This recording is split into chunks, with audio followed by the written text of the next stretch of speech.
د صبر بل فضیلت واوره. بندگانو له چې الله څه ورکړي دي په دې ټولو کې غوره څه چې الله ورکړي دي هغه صبر دی.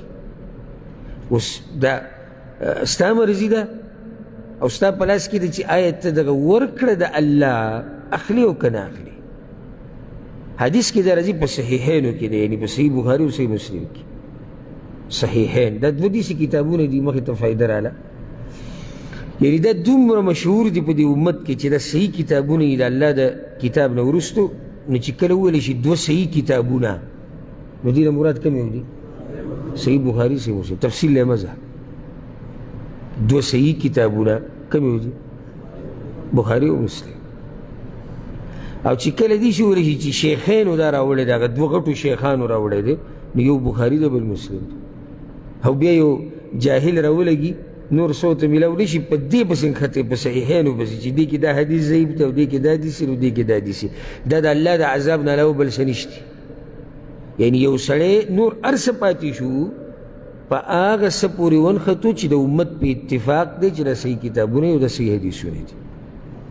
نو د ده نه اخوا بل ګمراه بل څوک شته بیا؟ نشته. نو بعض داسې راوتي دي نن سبا او الحمدلله الله ورک کړو. زه دې ملګرو ته دا خبره ډېره کومه، کله داسې نوې ملا ګوټه غونته کې راوځي که نه او نوي فتنه راوځي، نو بس دا بعض ملګري ډېر په دغه باندې ما ته یا میسیج وکړي یا په ټلیفون یا راته مجلس یاره بس هغه پلانې راوتی دی او ډېر نقصان. زه ورته لکه خفه کېږم، د دې یو څو ورځې هاهو دي، ته ګوره دی بیا ورکېږي. یو څو ورځې هاهو دي، صبر ورته وکړه. فاما الزبد فیذهب جفاء، دا د الله خبره ده چې زګ چې دی دا ختمیږي، اوبه پاتې کېږي. باطل چېرته ډېر وخت نه. نو څومره راښکاره شوي دي، تاسو ذهن ته راولئ دا چې کوم پکې مشهور شوي دي او نومونه یې زه نه علمه، خیر پکې نشته او نه د دې لایق دي چې په دې مبارک جومات کې نومونه وایي. نو پلانې او پلانې او پلانې او پلانې او څو ورځو کې ها هو پلانې راوتې ده او علانې راوتې ده، اوس یو هم نشته، څوک یادوي هم نه. هغه باطل ختم شو او هغه حق پاتې دی او د قیامته پورې به وي. نو الحمدلله داسې خلک الله پاتې کوي نه، د څه دپاره راښکاره کوي، په دې کې هم د الله حکمتونه دي. د دې دین هغه جذبه په زړه کې څه شي راتازه شي. لکه اوس د دې حدیثونو سره خو زموږ مینه ده او ده الحمدلله ځان پرې قربانو، خو چې را داسې قسم جاهلان را پیدا شو نو هغه مینه زموږ د حدیثونو سره څه شوه؟ ښه ډېره شوه. بلکې بله دا چې را بیدار شو، ویښ شو. بل دا چې نور هم پسې لټون وکړو، نورې مسلې هم پکې زده کړې. نو الله حکیم ذات دی، په هر کار کې صحیح، په هر کار کې حکمت دی. حدیث کې دا دی په صحیحینو کې د صحیح بخاري صحیح مسلم کې پیغمبر صلی الله علیه وسلم وی وما اعطي احد عطاء هو خیر واوسع من الصبر. الله چې څه ورکړي دي بندګانو ته نو په دې ټولو کې خیر والا او پراخه څه چې الله ورکړي دي خپل بنده ته هغه صبر دی. نو اوس تاسو سوچ وکړئ چې چا ته الله صبر نصیب کړی نو ده ته الله یو د ټولو نه بهترین ورکړه ورکړې ده او الله دې موږ ته نصیب کړي. بل فضیلت والا څوک چې صبر کوي که نه، د ده دپاره په قرآن کې 3 زیري ذکر شوي دي په یو آیت کې. اگر که دین علاوه نور زیري هم شته خو په یو آیت کې 3 زیري دي، دا په یو ځای ذکر شوي دي. الله وی وبشر الصابرین، الله وی زیری ورکړه صبر کوونکو ته پیغمبره. خو نو اول خو دا یې زده کړه چې دا صبر کوونکي څوک دي؟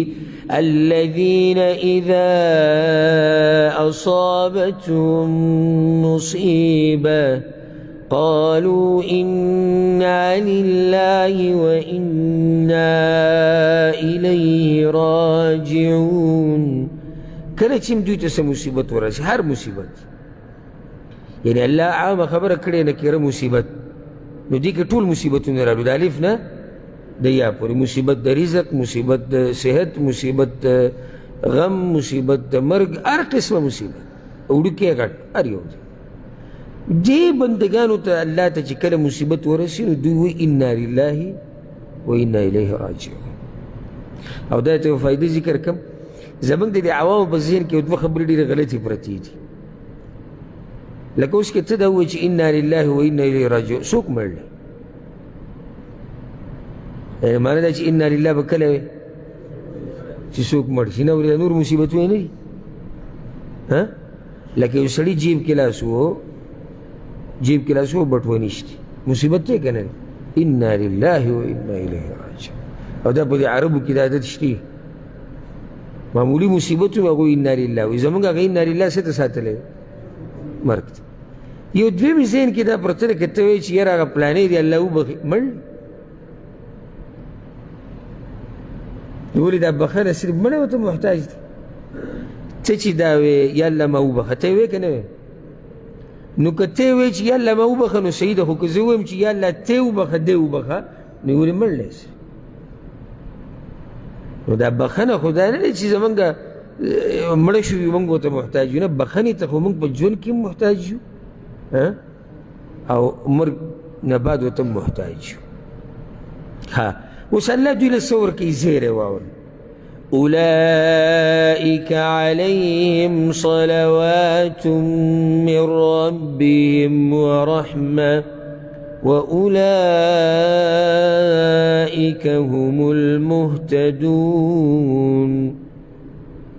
أولني زيري أولئك عليهم صلوات من ربهم، رب العالمين د دوی خشان بیانې په اسمانونو کې، د دوی صفت کوي په کوم ځای کې؟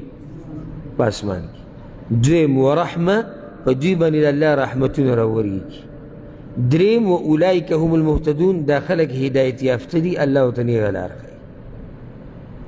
معمولي زیري دي، ډېرې غټې خبرې دي چې الله ستا تذکره په اسمانونو کې وکړي او په تا رحمت راووروي او تا ته نیغه لار وښیي. ته نور څه غواړې د الله نه؟ موږ خو غواړو همدقه چې الله زموږ سره دومره محبت وکړي چې زموږ ذکر کم ځای کې وکړي، اسمان کې، او په موږ رحمت راووروي او موږ ته نیغه لار وښیي. موږ خو غواړو دقه د الله نه، دا په صبر باندې تا ته میلاویدی شي. بل فضیلت والا رب العالمین په دین کې مشرتیا هغه چا له ورکوي چې په هغه کې صبر وي. لکه رب العالمین د بني اسرائیلو ذکر کړی دی په سورة السجده کې. الله وی ما په هغوی کې امامان جوړ کړي، وجعلنا منهم ائمه یهدون بامرنا، ما په هغوی کې د دین مشران جوړ کړي، هغوی به خلکو ته نیغه لار ښوول زما په امر سره. الله وی لما صبروا، کله چې هغوی صبر وکړو نو دا مشرتیا ورته څه د لاسه میلاو شوه؟ صبر د لاسه میلاو شوه. اوس ګوره دې فضیلت ته سورة العصر کې الله وی والعصر إن الإنسان لفي خسر، انسانان طول پتاوان کی دی. یو تی مستثنا نه دی. الله وی قسم دی زما په زمانه باندې چې انسانان ټول پتاوان کی دی. د دې تاوان نه چې کوم بچ کیدونکي دي د هغوی صفات إلا الذين آمنوا وعملوا الصالحات وتواصوا بالحق وتواصوا بالصبر. سلور صفات تی به وکړي.